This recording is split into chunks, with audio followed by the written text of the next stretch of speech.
आज हम class 10th गणित अध्याय 1 का वास्तविक संख्या प्रश्नावली 1.1 का चौथा क्वेश्चन करने वाले हैं। तो आप यहाँ पर देख सकते हैं कि क्या दिया हुआ है अपन को चौथा क्वेश्चन। HCF कोष्टक में 306 657 इक्वल्स टू 9 दिया है। मतलब हमें HCF कितना दिया है, 9 दिया है, और LCM कितना दिया हुआ है, LCM नहीं दिया गया है, हमें उसे ज्ञात करना है। तो फिर देखिए ये बहुत ही आसान सवाल है। अगर आप मेरे रेगुलर सब्सक्राइबर हैं तो फिर आपको पता होगा कि ये उदाहरण 3 में मैंने इसे करा चुका हूँ। इसमें जो फॉर्मूला लगेगा जिस हिसाब से ये किया जाएगा वो पहले करा चुका हूँ। तो हम सबसे पहले क्या लिखेंगे, HCF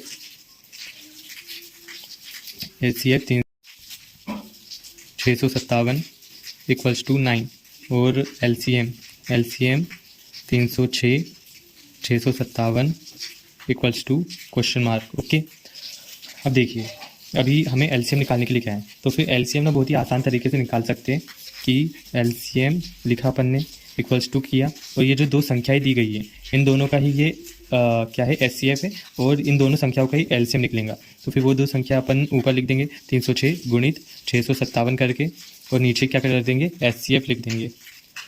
HCF लिख दिया।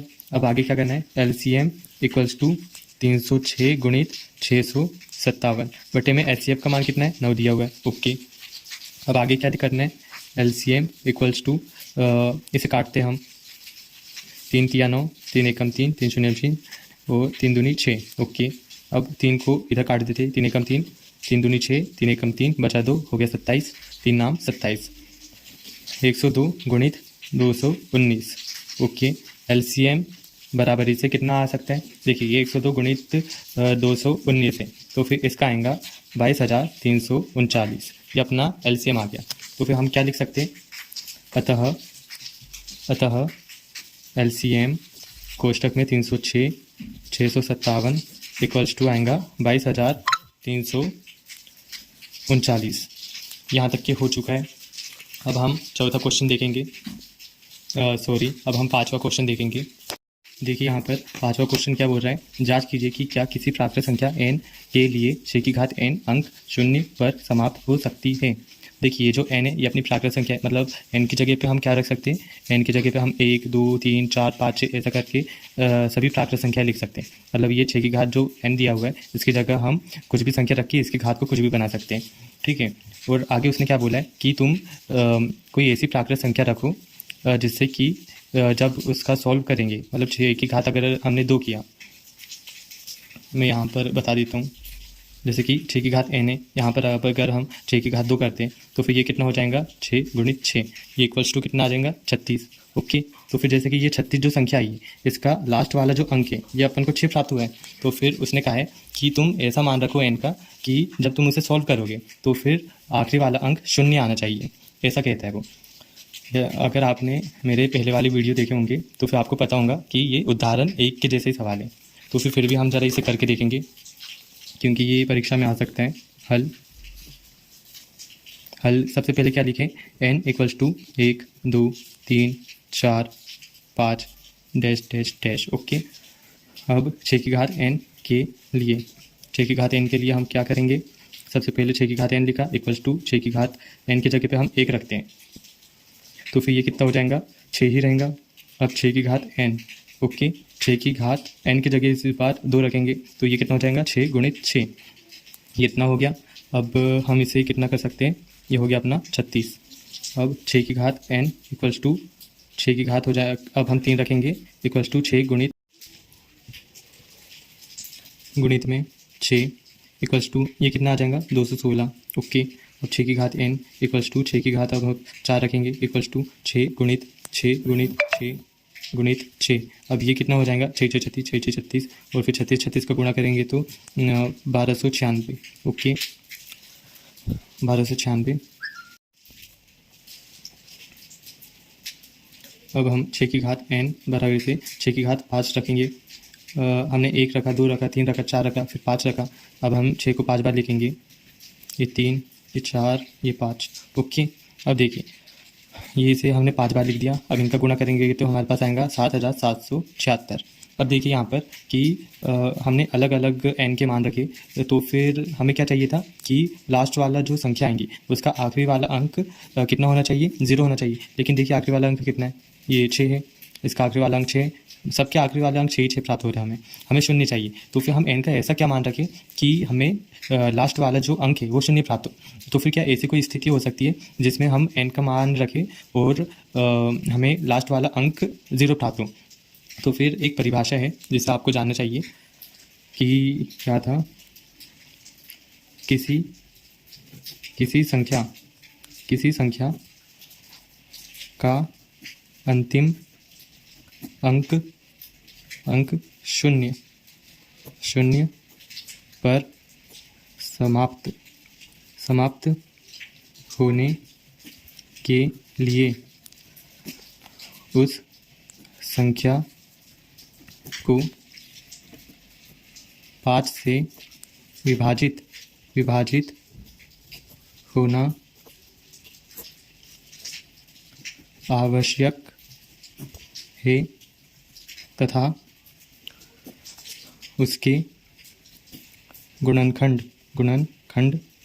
में 2 गुणित 5, 2 की घात हम m कर रहे थे और इसकी n कर लेते अभी के लिए, में 2 की घात 5 2 गुणित 5 का गुणनखंड होना आवश्यक है। तो देखिए अब यहाँ पर अपन को क्या समझ में आता है कि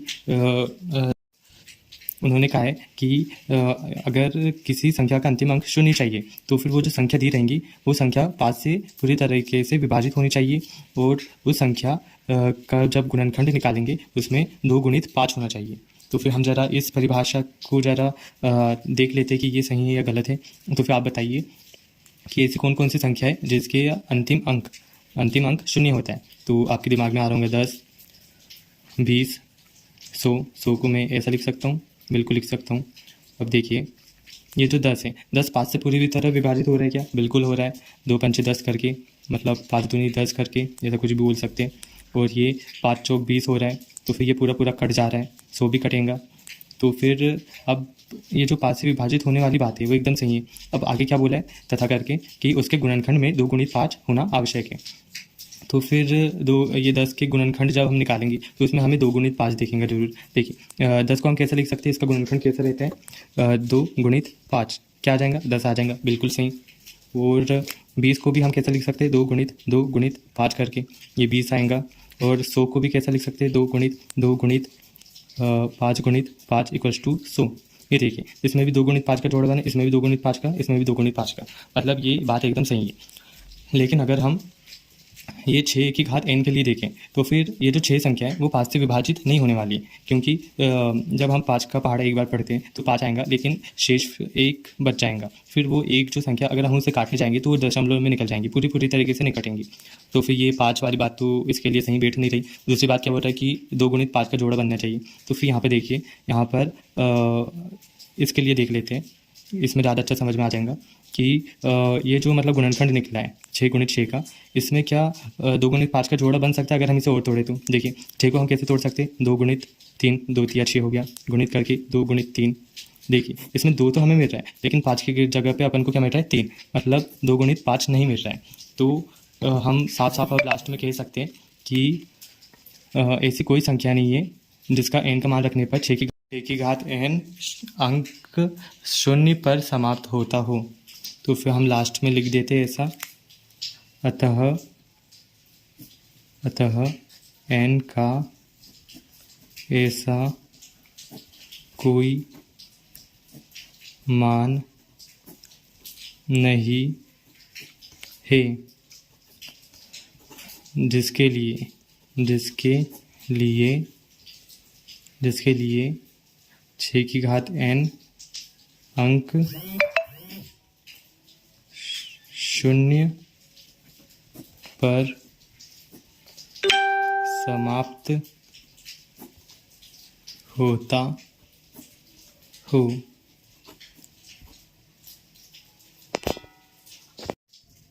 प्रश्न छठवा क्या है, व्याख्या कीजिए कि 7 गुणित 11 गुणित 13 धन 13 और 7 गुणित 6 गुणित 5 गुणित 4 गुणित 3 गुणित 2 गुणित 1 धन 5 भाज्य संख्या क्यों है। तो देखिए, हमें पता है कि भाज्य संख्या की क्या परिभाषा होती है। भाज्य संख्या यानी कोई संख्या जो 2 से अधिक संख्याओं से कटती हो या भागित होती हो। और इसका उल्टा अगर हम देखें तो इसका उल्टा क्या होगा, अभाज्य संख्या, जो कि 2 से अधिक संख्याओं से विभाजित नहीं होती। और वो 2 संख्या भी कौन सी होंगी, पहली तो वो होंगी वो स्वयं संख्या, और दूसरी होंगी 1, मतलब वो 1 से भाग जाएंगे उसका, और दूसरा स्वयं से। तो फिर उसने क्या बोला है, हमें इतनी छोटी परिभाषा तो पता है, लेकिन वो कहता है कि आपको व्याख्या करना है, मतलब इतनी छोटी सी कहानी में काम खत्म नहीं करना है, हमें ना एकदम फैला के लिखना पड़ेगा, मतलब थोड़ा सा बड़े मटेरियल में। और ये जो आपको दिख रहा होगा कि भाई ये 7 गुणित 11 गुणित इतनी सारी संख्या है, इतनी सारी संख्या नहीं है, ये 7 गुणित 11 गुणित जब हम इनका गुणा करेंगे और धन में 13 जोड़ेंगे तो अपन को एक संख्या प्राप्त होंगी ना। तो फिर वैसे ये एक ही संख्या है, इसका हम अभी देखेंगे। और ये 7 गुणित 6 गुणित 5 भी इसी प्रकार से एक ही संख्या बन जाएंगी। तो फिर हम अब करके देखते हैं हल। सबसे पहले लिख लेते हैं अपन को क्या दिया हुआ है, 7 गुणित 11 गुणित 13 धन 13। ओके, अब हम यहाँ पर इस प्रकार से चिन्ह लगाएंगे और इसमें से 13 बाहर निकाल लेते हैं। तो फिर यहाँ पर क्या बचेगा, 7 गुणित 11 गुणित 1 धन 1। यहाँ तक क्या आपको समझने में कोई दिक्कत नहीं होनी चाहिए। अब यहाँ पर 13 लिखा, यहाँ पर 7 गुणित 11 गुणित 1 कितना हो जाएगा, 77 धन 1। ओके, यहाँ पर बराबर से 13 गुणित ये कितना हो जाएगा, 78। तो देखिए अब हमारे पास क्या प्राप्त हो गया है, 13 गुणित 78। देखिए प्रश्न छठवा हमें क्या दिया गया है, व्याख्या कीजिए कि 7 गुणित 11 गुणित 13 धन 13 और 7 गुणित 6 गुणित 5 गुणित 4 गुणित 3 गुणित 2 गुणित 1 धन 5 भाज्य संख्या क्यों है।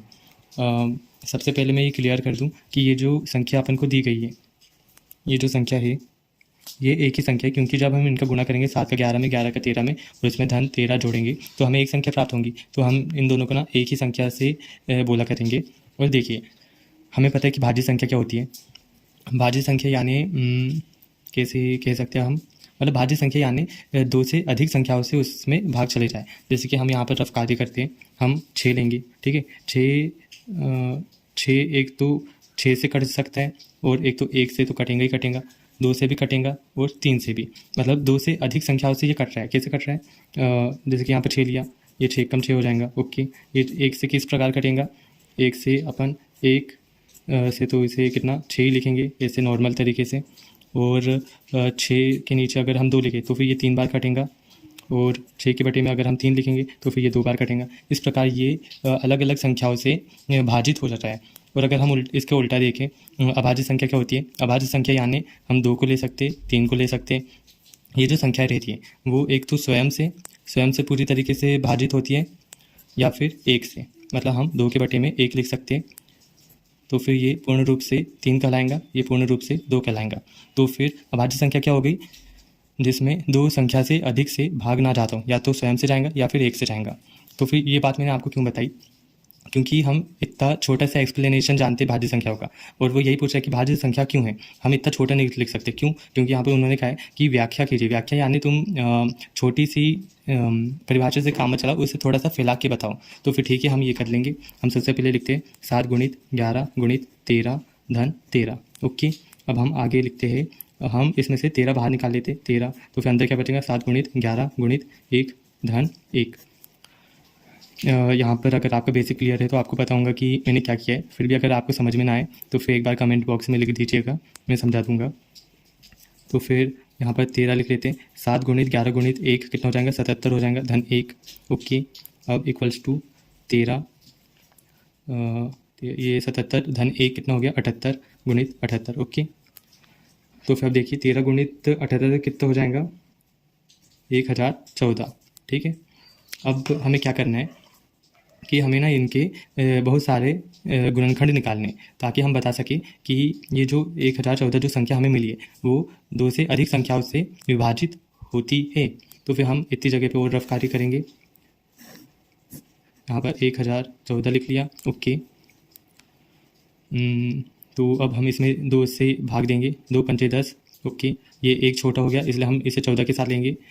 तो फिर ये इसका तो 0 आएगा, 1 का 0 आएगा और फिर 2 सात ही 14। ठीक है, अब कैसे जाएगा, 2 से जाएगा क्या, नहीं जाएगा। तो फिर अब 3 से देख के देखेंगे, 3 एकम 3, ये 2 20, 2 छंग 18, बचा 2 हो गए 27, 3 नाम 27। अब ये जो 169 है ये आपको साफ साफ समझ में आ रहा होगा। इसका वर्गमूल क्या होता है, 13 होता है, मतलब ये 13 से कटेगा। तो 13 यहाँ पर 13 आ चुका है, 13 से पूरा पूरा कट जाएगा और फिर यहाँ पर हम इसे 13 एकम 13 कर सकते हैं। तो फिर कितनी सारी संख्या होगी, एक से तो जाएगा 1014 से भी ये पूरा कट जाएंगे ये संख्या, और 2 हो गई, 3 हो गई और एक 13 हो गई।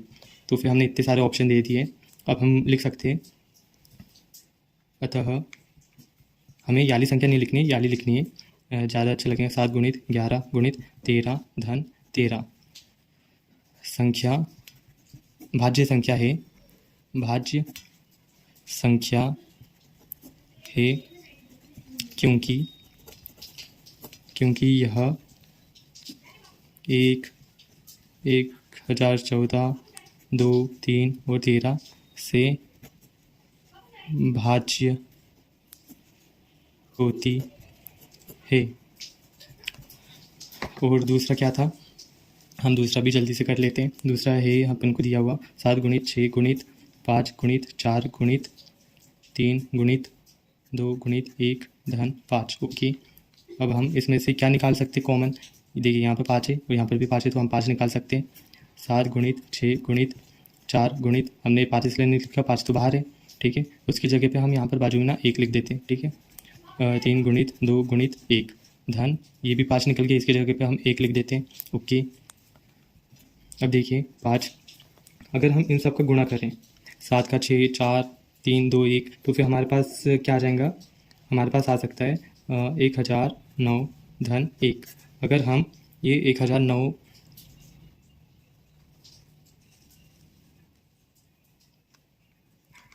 1009 में 1 जोड़ दें तो कितना हो जाएगा, 1008। ठीक है, यहाँ तक क्या आपको समझने में कोई दिक्कत नहीं होनी चाहिए। अब आगे 5 का गुणा हम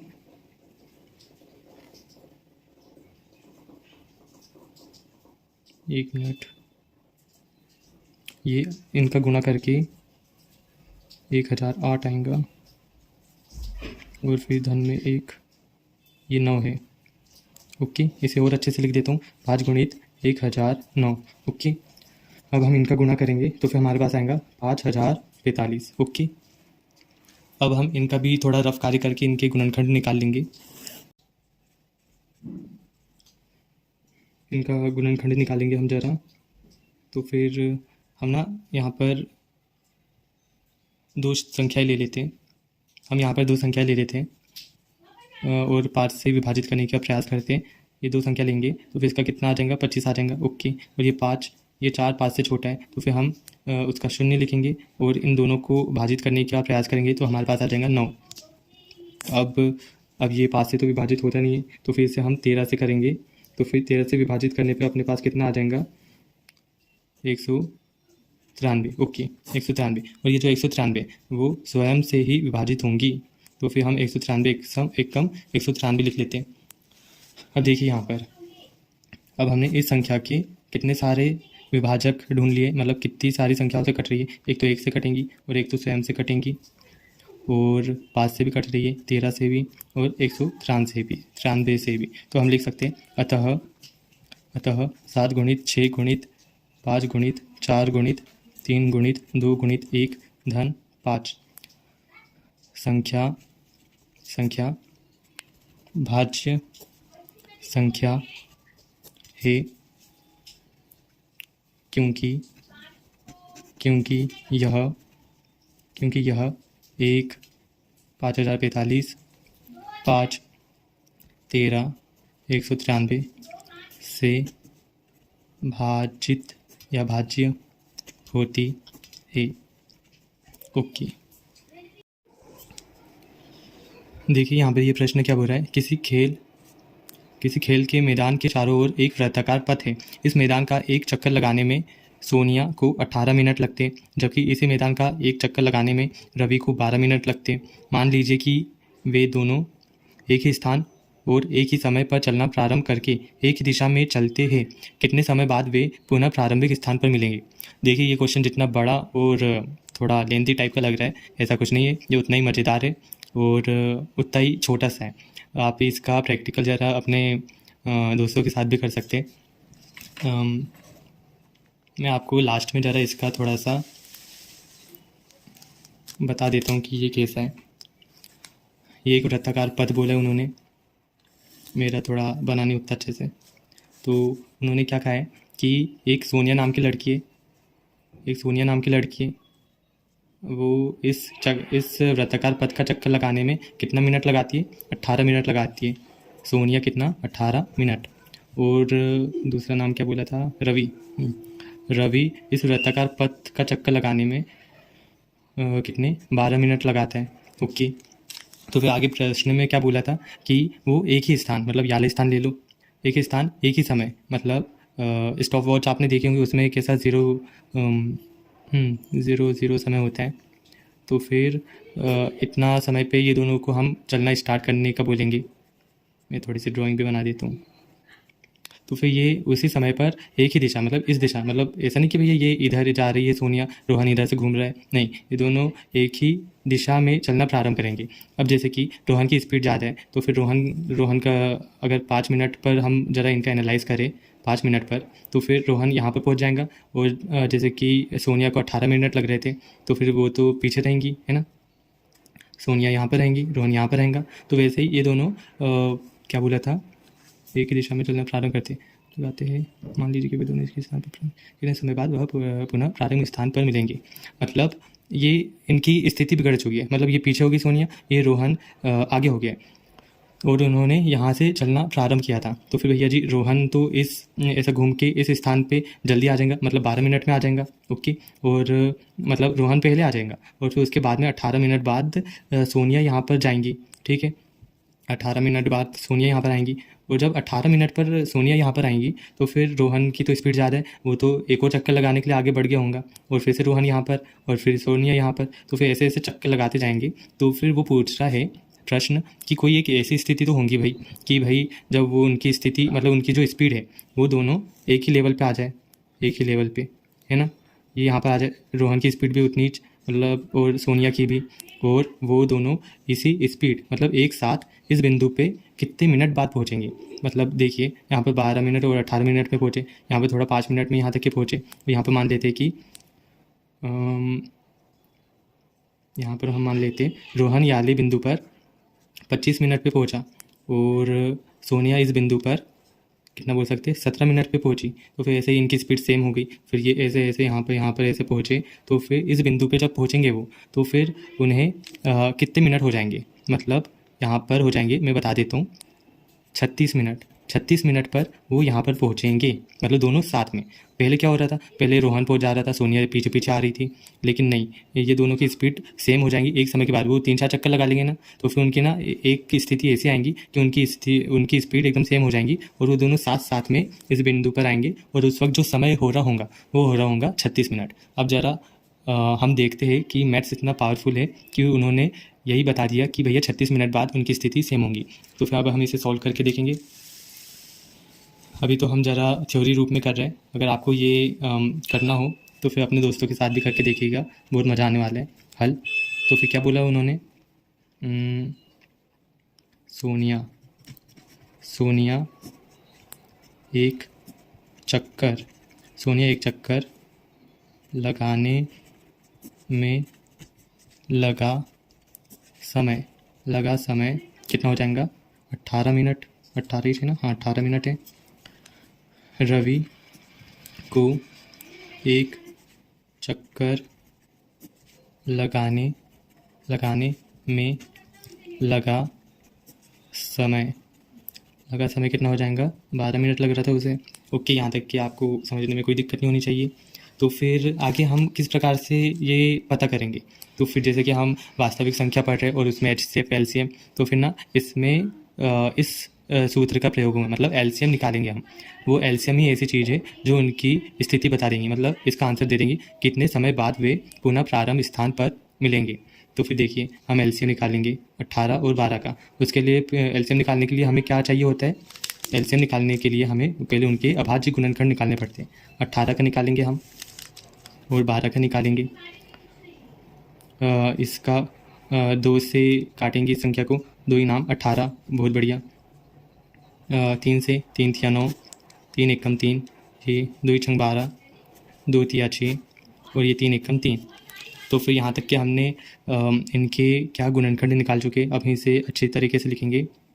18 12 के अभाज्य गुणनखंड से हमें प्राप्त है कि क्या प्राप्त हो गया हमें, 18 = 2 गुणित 3 गुणित 3, बहुत बढ़िया।